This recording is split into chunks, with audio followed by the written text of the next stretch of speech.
The Karma की series animal mythology में आज हम आपको पक्षीराज गरुड़ के बारे में बताने जा रहे हैं।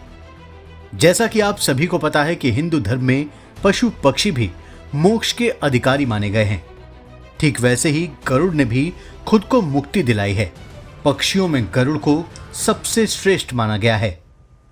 हिंदू धर्म में गरुड़ की भक्ति का स्थान।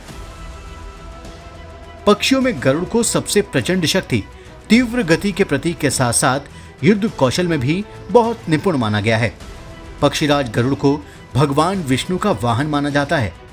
ऋषि कश्यप और उनकी पत्नी विंता के पुत्र गरुड़ की भक्ति ने उन्हें न केवल अमर बनाया बल्कि उन्हें भगवान विष्णु का वाहन बनने का सौभाग्य भी दिया। श्री राम को दिलाई मुक्ति। श्री राम और दुष्ट रावण का जब युद्ध हो रहा था तब मेघनाद ने भगवान राम और लक्ष्मण को नागपाश में बांधा था। उस वक्त पूरी वानर सेना परेशान हो गई थी। फिर देवऋषि नारद के कहने पर गरुड़ जाते हैं और सभी नागों को खाकर भगवान को मुक्त कराते हैं। बाद में गरुड़ को श्री राम के अवतारी होने पर शंका होती है। तब नारद जी के कहने पर वो कागभुशुंडी के पास जाते हैं और उन्हें उनकी शंका का समाधान मिलता है। माता को दासत्व से मुक्त कराया। महाभारत और कुछ पुराणों की कथाओं के अनुसार एक दिन कद्रू और विंता की दृष्टि समुद्र मंथन से निकले हुए उच्चैश्रवा घोड़े पर पड़ी। कद्रू ने कहा कि उस घोड़े की पूंछ काली है, जबकि विंता ने उसे सफेद रंग का बताया। इस पर दोनों में शर्त लगी कि जिसकी बात गलत होगी उसे दूसरे की दासी बनना होगा। दोनों शर्त मानकर पूंछ देखने चल पड़ी। कद्रू ने चुपचाप अपने पुत्रों को उस पूंछ से लिपट जाने की आज्ञा दी। इसके बाद पूंछ काली दिखाई पड़ने लगी। ये देखकर विंता हार मानकर कद्रू की दासी बन गई। विंता सिर्फ एक शर्त पर अपने इस दासत्व से मुक्त हो सकती थी, यदि उनका पुत्र गरुड़ नागों के लिए अमृत लेकर आए। बस फिर क्या था। एक दिन गरुड़ ने इंद्र सहित सभी देवताओं को परास्त कर अमृत उनसे छीन लिया। आते समय उनकी भेंट नारायण से हो गई। भगवान विष्णु ने उनकी मातृभक्ति और लोभ रहित चरित्र देखकर उनसे वरदान मांगने के लिए कहा। इस पर गरुड़ ने सदा उनकी ध्वजा में बने रहने का वर ले लिया। साथ ही वे नारायण के वाहन भी बन गए। इसके पश्चात गरुड़ ने अमृत को नागों को सौंपा और अपनी माता विंता को दास्ता से मुक्ति दिलाई। गरुड़ ने की वानरों की मदद।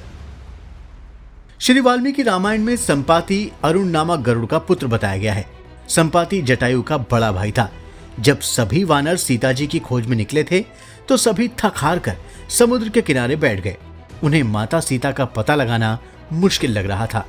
तभी वहां उनकी भेंट संपाति नाम के गरुड़ से हुई। संपाति ने ही उन्हें बताया था कि माता सीता लंका में हैं। संपाति द्वारा मिली इस जानकारी से सभी के मन में उत्साह और नई ऊर्जा जागृत हुई। रावण से किया गरुड़ ने युद्ध। जब रावण सीता का हरण करके लंका ले जा रहा था तब जटायु ने सीता को रावण से छुड़ाने का प्रयत्न किया था।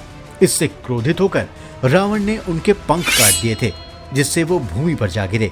जब राम और लक्ष्मण सीता को खोजते खोजते वहां पहुंचे तो जटायु जी से ही सीता हरण का पूरा विवरण उन्हें पता चला। संपाति इन्हीं जटायु के बड़े भाई थे।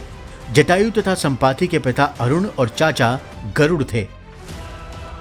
श्री हरि ने गरुड़ को बताया मुक्ति का मार्ग। महर्षि कश्यप के पुत्र गरुड़ ने एक बार भगवान विष्णु से मृत्यु के बाद प्राणियों की स्थिति, जीव की यमलोक यात्रा, विभिन्न कर्मों से प्राप्त होने वाले नरकों, योनियों तथा पापियों की दुर्गति से संबंधित अनेक गूढ़ एवं रहस्य युक्त प्रश्न पूछे। उस समय भगवान विष्णु ने गरुड़ की जिज्ञासा शांत करते हुए उन्हें जो ज्ञानमय उपदेश दिया था, उसी उपदेश का इस पुराण में विस्तृत रूप से विवेचन किया गया है। गरुड़ के माध्यम से ही भगवान विष्णु के श्री मुख से मृत्यु के उपरांत के गूढ़ तथा परम कल्याणकारी वचन प्रकट हुए। इसलिए इस पुराण को गरुड़ पुराण कहा गया है। गरुड़ से संबंधित अन्य तथ्य। पक्षियों के राजा गरुड़ को सनातन धर्म में बहुत उच्च स्थान प्राप्त है।